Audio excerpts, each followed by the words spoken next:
क्या बांसुरी आपकी जिंदगी बचा सकती है?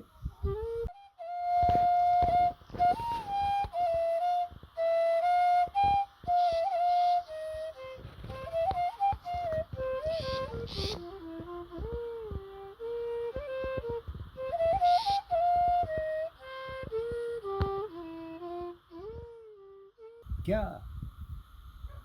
संगीत आपके जीवन को इस कद्र यानी कि बदल सकता है? ऐसा रूपांतरण हो सकता है कि आप खुद हैरान हो और आपके साथ जो लोग चलते हैं वो भी हैरान हो। जी हाँ, ऐसा हो सकता है।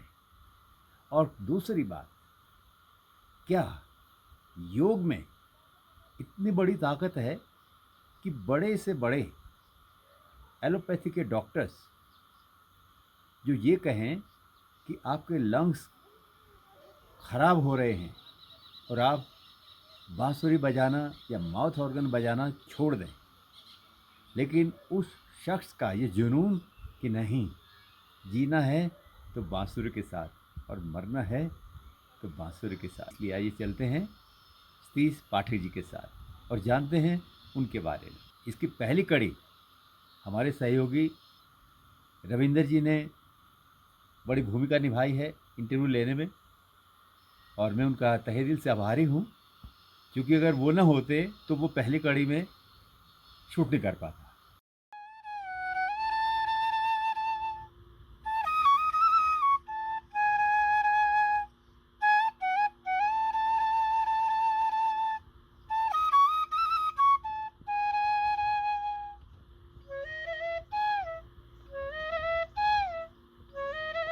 हमारे प्रोग्राम में आपका स्वागत है। तो आप अपनी जीवन यात्रा के बारे में कुछ बताएंगे?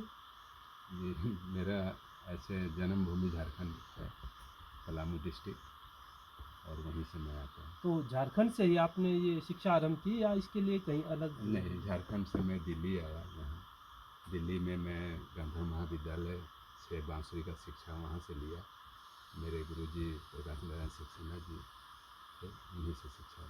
तो सतीश जी, झारखंड से जो है गंधर्व महाविद्यालय दिल्ली तक आने की आपकी यात्रा कैसे रही? कैसे, कौन सी चीज़ें थी जिन्होंने आपको मोटिवेट किया, आपको प्रेरित किया कि आपको जो है बांसुरी वादक ही बनना है? उसके लिए क्या? हाँ, मेरे फैमिली बैकग्राउंड में म्यूजिक था। मेरे पिताजी सरोद वादक थे और उन्हीं से विरासत में मुझे मिला है ये।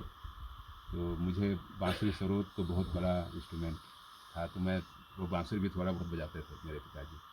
तो उन्हीं से इंस्पायर होकर मैं बांसुरी का, फिर पिताजी मेरे बहुत कम एज में चले गए थे, तो मैं वो मेरे अंदर में एक दृढ़ संकल्प इच्छा हुई कि मुझे बांसुरी संगीत मुझे भी करना है।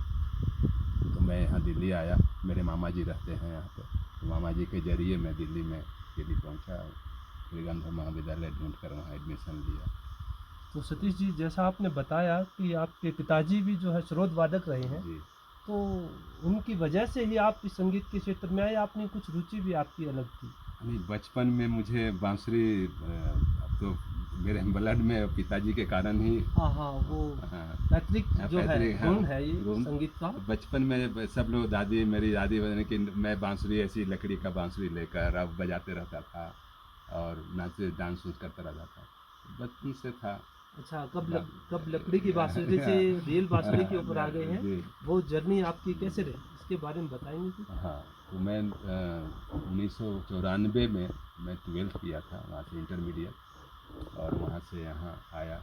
यहाँ दिल्ली यूनिवर्सिटी में संस्कृत ऑनर्स लिया और साथ साथ गंधर्व महाविद्यालय में बांसुरी सीखने का वहाँ एडमिशन लिया। अरे वाह सतीश जी, मतलब संस्कृत से संगीत की ओर जी, ये बिल्कुल। एकदम ट्रांजैक्शन पीरियड कैसे क्या रहा? संस्कृत में इंटरमीडिएट में ज़्यादा नंबर आया था, तो यहाँ आसानी से ऑनर्स अच्छा, मिल गया था ऑनर्स मुझे। मिल गया था। दिल्ली यूनिवर्सिटी और में एडमिशन मिल गया था, इसके कारण। तो संस्कृत को आपने छोड़ दिया एज ए सब्जेक्ट, हाँ, और एक संस्कृत म्यूजिक तो जो क्योंकि, आपका लगाव था या आपकी रुचि थी जी, वो जी, आपने ले ली। जी, बिल्कुल, क्योंकि पढ़ाई में बिल्कुल बहुत ज़्यादा इंटरेस्ट नहीं था, तो इधर ही बांसुरी का जो गुरुजी उनके डायरेक्शन में मिलता रहा, वो फिर प्रैक्टिस करते रहे। और तो ये जो झारखंड से दिल्ली की यात्रा एकदम स्मूथ चली या कुछ हिचकोले आते रहे बीच बीच में? बीच बीच में बस एडमिशन लिया और वो स्टार्ट बांसुरी से बिल्कुल बिल्कुल बेसिक से स्टार्ट किया बांसुरी बजाना। वही हमारा क्लासिकल संगीत मतलब शास्त्रीय संगीत में, पहले तो ऐसे ही थोड़ा बहुत बजाते थे। अब तक तो एक शौक था, हाँ। अब उसको प्रोफेशन के रूप में बिल्कुल लेकर आ बिल्कुल प्रोफेशन बन गया हमारा ये।